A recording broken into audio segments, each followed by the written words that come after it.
आज का व्लॉग चांद रात वाले दिन से स्टार्ट हो रहा है क्योंकि मैंने बहुत सारी प्रिपरेशन आज ही करके रख दी थी क्योंकि मेरे पास छोटा बेबी है और मैं हर चीज़ को उसी दिन नहीं कर सकती। इस वजह से मैंने सोचा कि कुछ चीज़ें ऐसी हैं जो मैं एक दिन पहले करके रख दूँगी तो उससे मुझे ज़्यादा ही कंफर्टेबल रहेगा। तो मैंने क्या किया, मैंने मैक्रोनी को उबाल के रख दिया और मैक्रोनी का जितना भी सामान था मैंने उसको भी है ना पीस के मैंने फ्रिज में लगा दिया, मैक्रोनी को फ्रिज में लगा दिया। और ये इधर मैं कर रही थी क्या, दही भल्लो की प्रिपरेशन। तो मैंने दाल वाल पीस लिया था, मैंने वो चीज़ों की क्लिप नहीं ली और यहाँ पे मैं दिखा रही थी कि मैं इसको फेंट रही थी और मैंने ये इसको भी है ना दही भल्लो को भी एक दिन पहले ही बनाकर उसको है ना फ्रिज के अंदर रख दिया था। दूसरे दिन बहुत ही ईजी हो जाता और खाने में टेस्ट में कोई चीज़ की भी कमी नहीं होती। जैसे ही आप है ना उसको पहले दिन बनाते हैं वैसा ही टेस्ट आपको ये दूसरे दिन भी मिलेगा। पर आप है ना ये भल्लो को आप फ्रिज में स्टोर करके रख सकते हैं। मैं तो दूसरे दिन मैंने पूरे ही यूज़ कर लिया था, लेकिन मेरी जो फ्रेंड थी ना वो तो स्टोर करके रख लेती है और फ्रेशली निकाल के उसको बनाती है, तो उसमें भी कोई टेस्ट में कोई कमी नहीं लगती है। तो आप ऐसे भी कर सकते हैं, बहुत ही अच्छा रहता है। क्या कहते हैं कि आप है ना आपको टाइम मिल जाता है और फ्रेशली एकदम फ्रेशली वो लगते हैं। तो ये है ना चांद रात की थोड़ी बहुत क्लिप थी, उसके बाद मैंने शूट नहीं किया आगे जो भी मैंने किया। ये है नेक्स्ट डे की और मैं नहा धो के आ गई थी और फिर मैंने क्या किया, मैंने जितनी भी चीज़ें बन चुकी थी मैंने उनको है ना सोचा कि पहले इसको सर्विंग बॉल में लगा कर रख देती हूँ, क्योंकि अगर कोई आता है ना तो फिर उसके सामने निकालना और फिर अच्छा नहीं लगता। तो इस वजह से मैंने इनको सर्विंग बॉल में निकाल के हर चीज़ को रख दिया था, जो भी जो चीज़ें थी। उसके बाद फिर जो मैंने ना दही भल्ले को बनाया था एक दिन पहले, फिर मैंने क्या किया, गर्म पानी किया और उसमें सारे भल्लों को रख दिया थोड़ी देर के लिए। मैंने उसको जब तक मैंने ये सारी चीज़ें है ना निकाली हैं उतनी देर उसको मैंने ढक कर रख दिया गर्म पानी में, और वो अच्छे से है ना एकदम बढ़िया से सोख हो गए थे, अंदर तक एकदम सॉफ्ट हो गए थे। उसके बाद मैंने उसकी प्लेटिंग कर दी थी और बहुत ही टेस्टी बने थे। अगर आप सबको दही भल्लों की रेसिपी चाहिए तो मुझे कमेंट सेक्शन में ज़रूर बताइएगा। वैसे तो सब लोग बना ही लेते हैं, क्यों ही मेरी रेसिपी लोग देखेंगे, लेकिन फिर भी जिनको चाहिए तो वो मुझे कमेंट करके बता सकते हैं, क्योंकि मेरी फ्रेंड ने भी जो दही भल्ले बनाए थे ना वो भी बहुत ही टेस्टी थे। और आप लोग सोच रहे हो कि मेरी फ्रेंड मैं बार-बार क्यों कह रही हूँ, क्योंकि ये मैंने जो वॉइस ओवर दिया है ना, मैं अपनी फ्रेंड के घर होने के बाद मैंने ये इसका वॉइस ओवर दिया है और वो भी व्लॉग आपको आने वाले दिनों में मिलेगा, जल्द से जल्द ही मिलेगा। और फिर मैं जो ये निकाल रही थी दही भल्ले तो फिर मैं उसी पानी को स्क्वीज़ करके और मैं भल्लों को रख रही थी। और जो मैंने दही लिया था वो बहुत खट्टा दही नहीं था, लेकिन मैंने फिर भी है ना एक्स्ट्रा उसमें चीनी ऐड करके उसको अच्छे से है ना फेंट लिया था चीनी को, और फिर मैंने इसमें मिक्स करी थी। मैंने पहले ही इमली और गुड़ की चटनी बना के रखी हुई थी और मैंने हरी पुदीना की चटनी बना के रख ली थी। तो मैंने वो सब इसमें ऐड किया और चाट मसाला ऐड किया। और आप है ना भुना जीरा ज़रूर डालें, क्योंकि भुने जीरे से जो स्मेल और जो फ्लेवर बढ़ जाता है ना वो अलग ही होता है। क्योंकि चाट मसाले में भी जीरा वगैरह होता है, लेकिन अलग से फ्रेशली आप जीरा भून के जब डालेंगे ना तो बहुत ही अच्छा टेस्ट आता है।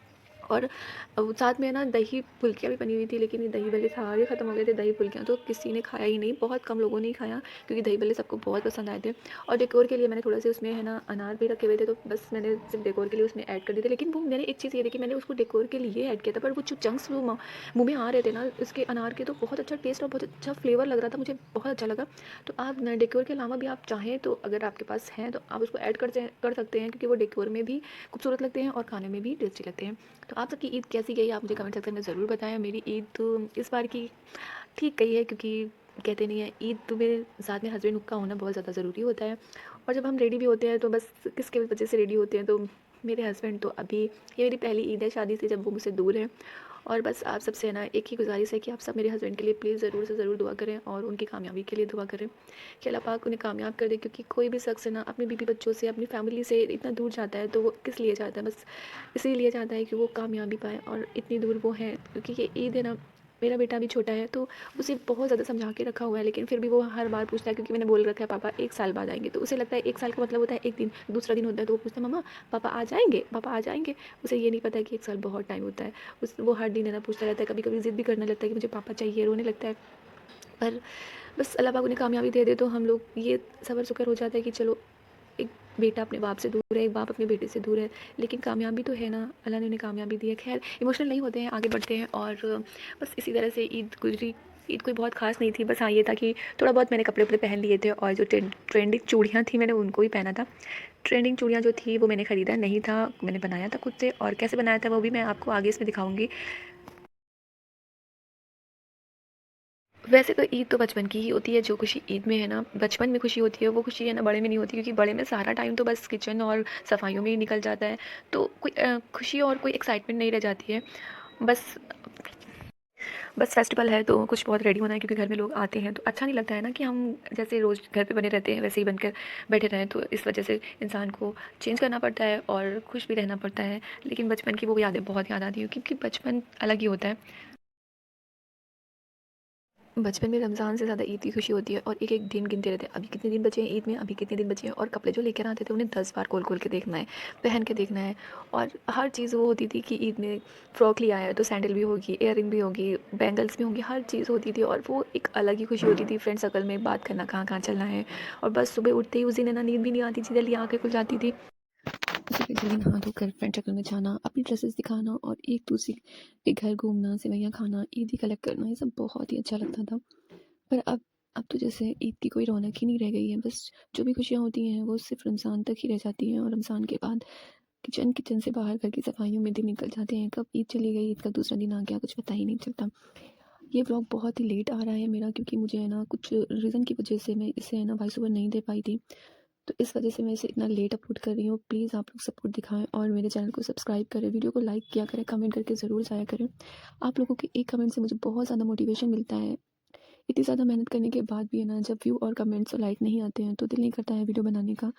अगर आप सब लोग चाहते हैं कि मैं कंटिन्यू रहूँ, व्लॉगिंग करूँ तो प्लीज़ मुझे सपोर्ट ज़रूर करें। इससे पहले जो मैंने वीडियो डाला था उसमें भी मैंने यही बात बोली थी कि आप लोग मुझे कमेंट करें। पर ना ही उस वीडियो में मुझे लाइक आए हैं और ना कमेंट आए हैं। तो इस वजह से ना मुझे ये वीडियो भी अपलोड करने का दिल नहीं चाह रहा था कि मैंने इसमें इतनी मेहनत की है और एडिट करना, वॉइस ओवर देकर अपलोड करने के बाद जब इतने कम व्यू आते हैं और कोई भी एक कमेंट और एक लाइक नहीं देता है तो बहुत ज़्यादा अफ़सोस होता है। क्योंकि एक इंसान जब मेहनत करता है तो किस लिए करता है? वो एक आपके लाइक और कमेंट के लिए करता है। पर आप लोग जब वो भी नहीं देते हैं तो फिर डिमोटिवेशन हो जाता है। तो प्लीज़ मोटिवेट करें मुझे और अगर आप सब चाहते हैं कि मैं कंटिन्यू व्लॉगिंग करूँ और ये भी है ना मेरा बेटा रेडी होकर उसे अभी तो ये बच्चा है तो इसे बहुत ज़्यादा एहसास है ईद का और वैसे भी माशाल्लाह से उसे न्यू कपड़े अचार बनना बहुत पसंद है। तो आप सब लोग प्लीज़, प्लीज़, प्लीज़ माशाल्लाह, माशाल्लाह ज़रूर बोलें इसे देखकर और आप सब अपनी दुआओं में मेरे बेटे को और मेरी फैमिली को ज़रूर याद रखा करें। और जो मैंने आपको वो ट्रेंडिंग बैंगल्स दिखाई हैं, जब से मैंने ना क्योंकि इस टाइम पे इतना यूट्यूब खोलो, इंस्टा खोलो, कुछ भी खोलो, आपको वो ट्रेंडिंग बैंगल्स ही दिखनी है। तो एक होता नहीं है कि आप इतना देख के वो जाते हैं कि बस ऐसा दिल करता है कि नहीं आपको लेनी है, लेनी है। तो बस मेरा भी एक वो था कि नहीं मुझे ईद पे तो ये पहनना ही पहनना है, तो मैंने इसको बना लिया अपने लिए और जो मैं आपको ये दिखा रही हूँ, ये मैंने खुद से ही बनाया है।